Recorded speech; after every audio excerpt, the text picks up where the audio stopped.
गुरु प्यारी साथ संगत जी, आज फिर से एक सुंदर सी साखी आप सभी को सुनाने जा रही हूँ।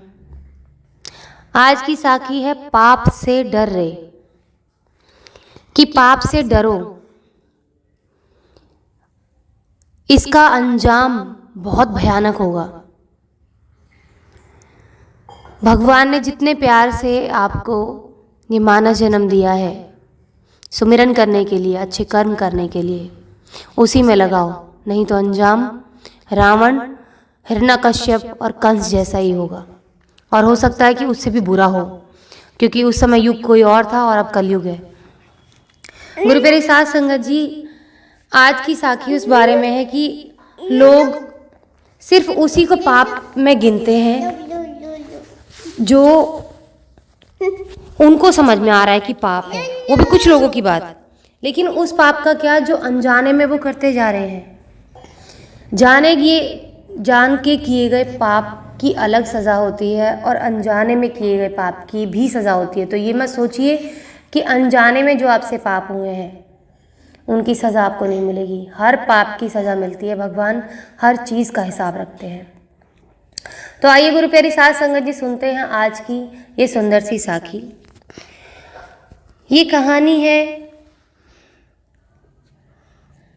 एक सूटेड बूटेड इंसान, यानी कि बहुत पैसे वाला इंसान था, अमीर था, और उसके पास इतना समय नहीं था कि वो भजन कर सके या सुमिरन कर सके। उसके हिसाब से सारा दिन काम में बिजी रहना, मीटिंग्स में बिजी रहना, उसके पास समय ही नहीं था उसके हिसाब से। तो वो सोचता था कि आते जाते जो भी मेरे को भिखारी मिलेगा मैं उसको पैसे दे दूंगा, और उससे एक तो मेरा समय भी बचेगा, क्योंकि रास्ते में कोई भी भिखारी मिल जाएगा नुक्कड़ पे, और बस पैसे ही तो देने, मुझे कौन सा किसी को खरीद के कुछ देना है, खरीदने के लिए भी मेरे पास समय नहीं है। तो गुरु प्यारी साथ संगत जी, वो आते जाते हर भिखारी को पैसे दे दिया करता था और सोचता था ये तो मेरे पुण्य के खाते में जमा होते जाएंगे और मैं दुनिया के पाप से बचा रहूँगा। लेकिन गुरु प्यारी साथ संगत जी, धीरे धीरे उसके कारोबार में उसको नुकसान होने लगा। बेटा चोर बन गया, बीवी बीमार हो गई, कुछ समय के बाद में बीवी का स्वर्गवास हो गया। धीरे धीरे धीरे धीरे करके उसकी हालत बहुत ख़राब हो गई, और जब उसकी हालत ख़राब हो गई, उसको नुकसान हो गया, उसकी डील्स कैंसिल होने लगी और उसकी माली हालत बिगड़ गई। और इतनी बिगड़ गई कि अब उसके पास खाने को भी पैसे नहीं थे। तो गुरु प्यारी साथ संगत जी, वो बड़ा घबरा गया कि मेरे साथ क्या हुआ। मैं तो बड़ा लोगों को दान करता था, लेकिन फिर भी मेरे साथ बुरा हुआ, ऐसा क्यों हुआ। और एक दिन ऐसे ही कहीं बैठा हुआ था तो उसके जानने वाले ने उसको कहा कि दूर ही कहीं बाबा रहते हैं। वैसे तो तुम मानते नहीं हो इन सब चीज़ों में, पर दूर ही कहीं यहीं बाबा रहते हैं और वो बहुत पहुँचे हुए हैं। तेरे साथ ऐसा क्यों हुआ, उसकी वो वजह ज़रूर बताएंगे और उसका उपाय भी बताएंगे। तो गुरु प्यारी साथ संगत जी, पहले तो वो अनसुना कर देता है, लेकिन वो बात उसके दिमाग में घर कर जाती है, क्योंकि मुसीबत में कोई भी छोटा सा भी उपाय बताता, चाहे बेतुका क्यों ना हो, वो ऐसा लगता है कि हाँ, इससे हमारे जो काम है वो हल हो जाएंगे। तो ये तो बड़ी काम की बात थी, संतों की बात थी। तो उसने सोचा कि मेरा जाने में लगेगा ही क्या, क्या पता मेरा सब कुछ खोया हुआ लौट आए, मेरे को जाना ही तो है, उनसे पूछना ही तो है। बस उठ के चल पड़ता है और जाता है वहाँ पर बाबा जी के पास में।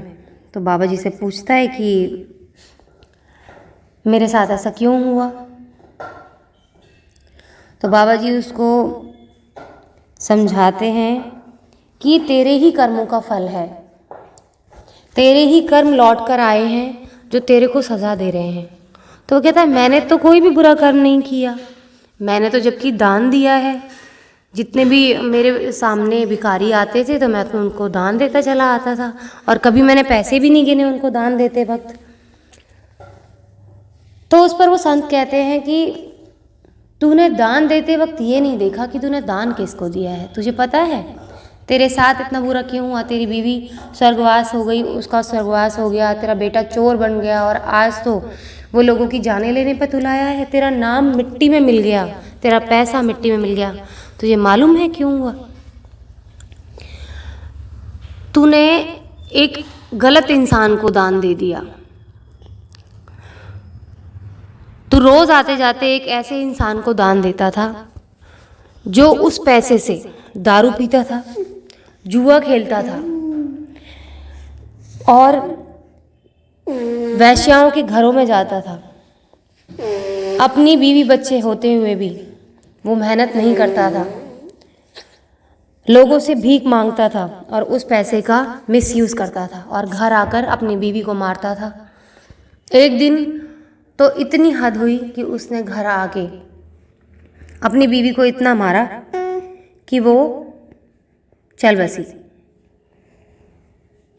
और उसका बेटा बैठा बैठा रो रहा था, और वो भगवान के सामने अरदास कर रहा था कि हे भगवान, मेरे पापा को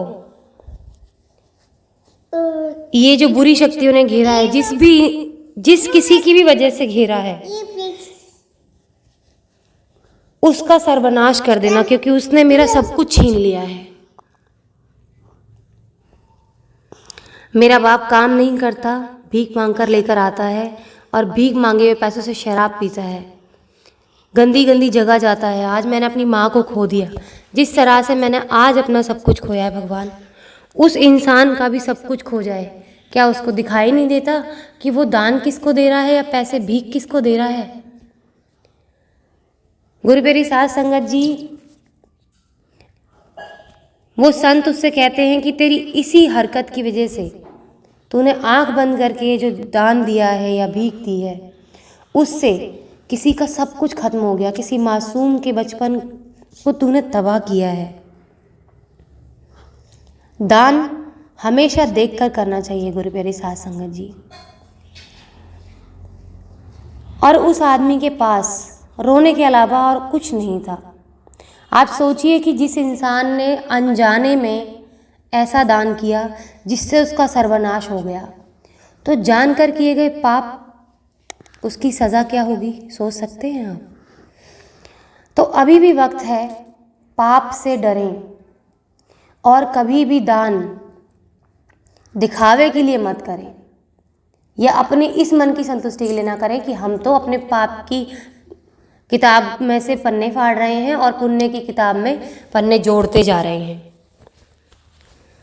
दान अगर सही जगह किया गया है तो ही वो दान माना जाता है, और अगर गलत जगह किया गया है तो आपके लिए सर्वनाश का कारण बन सकता है। मैंने बहुत से ऐसे लोग देखे हैं, लोग कहते हैं कि अरे भिखारियों को दान देना चाहिए, भिखारी को ये देना चाहिए, दरवाजे पे कोई आया है उसको देना चाहिए।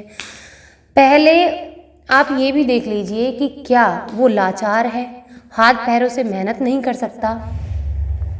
भीख सिर्फ उसके लिए बनी गई है जो ब्रह्मचारी संत होते हैं। भिक्षा हमारे जो सनातन धर्म में बनी है, भिक्षा सिर्फ उन्हीं के लिए बनी थी। पहले तो भिक्षा उस समय जो बच्चे गुरुकुल में जाया करते थे तो वो भिक्षा मांगकर ही अपना पेट भरते थे, चाहे वो राजा का बेटा हो, चाहे वो किसी रंक का बेटा हो। और वो संत जो ब्रह्मचार्य के रास्ते पर चल रहे हैं, उनको भिक्षा मांगने का पूरा अधिकार था और हमें उनको देना चाहिए था। तीसरा, जो इंसान हाथ पैरों से लाचार है, जो बिल्कुल लाचार है, जो कुछ नहीं कर सकता। आप तो देखिए हमारे संविधान में इतना कोटा दे दिया गया, जो लोग हाथ पैरों से लाचार है उनके लिए भी काम बनाया है। तो आप ये सोचिए कि आपको दान किसको करना है? उस इंसान को जो बिल्कुल ही कुछ नहीं कर सकता, बिल्कुल बुजुर्ग है, हाथ पैर काम नहीं करते, जिसके दिमाग भी काम नहीं करता, तो उसको हमें दान देने का, भिक्षा देने का अधिकार है। बाकी और किसी को हमें दान और भिक्षा नहीं देनी चाहिए, क्योंकि हम समाज में कुरीतियों को बढ़ावा दे रहे हैं। उसी पैसे का वो मिसयूज करके गलत काम करते हैं। तो गुरु प्यारी साध संगत जी, जाने अनजाने में किए गए पापों से बचें और डरें, क्योंकि इसकी सज़ा निश्चित है, मिलनी ही मिलनी है। आज इसी के साथ इस सुंदर सी साखी को यहीं समाप्त करना चाहूँगी। मिलती हूँ आपसे अपनी अगली वीडियो में नई साखी के साथ। तब तक के लिए खुश रहें, सुमिरन करते रहें, सच्ची सेवा करते रहें।